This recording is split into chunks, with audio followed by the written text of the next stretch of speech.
there, my name is Harrison Greenough. I'm a realtor in Maryland, and I'm making a video series here to help you guys figure out how to put in a really strong offer and, in general, what the offer contains, and explain each document so that you fully understand it before you sign those documents, and to help, for example, buyers and sellers that are working without an agent to understand them, because ultimately, although I am a real estate agent and I write these contracts every day, I want you guys to have the ability to understand them even if you aren't using an agent. So look through our videos, rewind them, replay them, and if you have any questions, please feel free to contact me directly.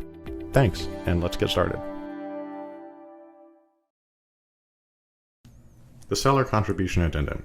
If this is going to be used from the beginning of the contract, then that's great, but there are also other scenarios where this may be added after the fact. If it turns out that the credit will be used to accommodate some property inspections notice repairs, then that's okay, and you'll add it after the fact. So the seller contribution addendum explicitly states what the seller is going to be contributing to the sale. So the addendum dated whenever this addendum was written to the contract of sale between buyer, the buyer's full name is stated in the contract, the seller's full name is stated in the contract, for the property known as, and the full property address as stated in the contract. The following provisions are included in and supersede any conflicting language in the contract.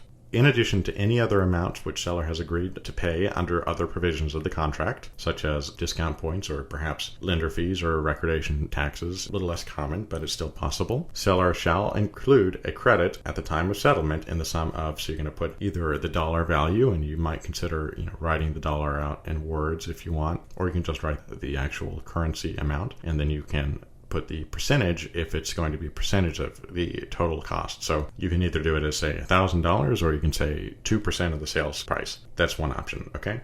Of the purchase price towards the buyer's settlement costs, right? So it's the buyer's responsibility to confirm with lender that the entire credit provided herein may be utilized. In general, if you're using standard financing like a conventional or FHA, there are caps. So for conventional loans, for example, the seller can only put down 3% of the total purchase price to accommodate the buyer's needs towards the closing costs, which are not the down payment. Remember, you have the down payment and you have closing costs. Down payment's the easy one to calculate. The closing costs are a little difficult because it depends on a number of factors. You already know if you're putting down $5,000 on a $100,000 loan, that's your 5% down payment. But there are also, probably $4,000 to $6,000 of other fees that are into your closing costs. It's the buyer's responsibility to confirm with lender that the entire credit provided herein may be utilized, as I stated before. All other terms and conditions of the contract of sale remain in full force and effect, and the buyers and sellers should sign and date.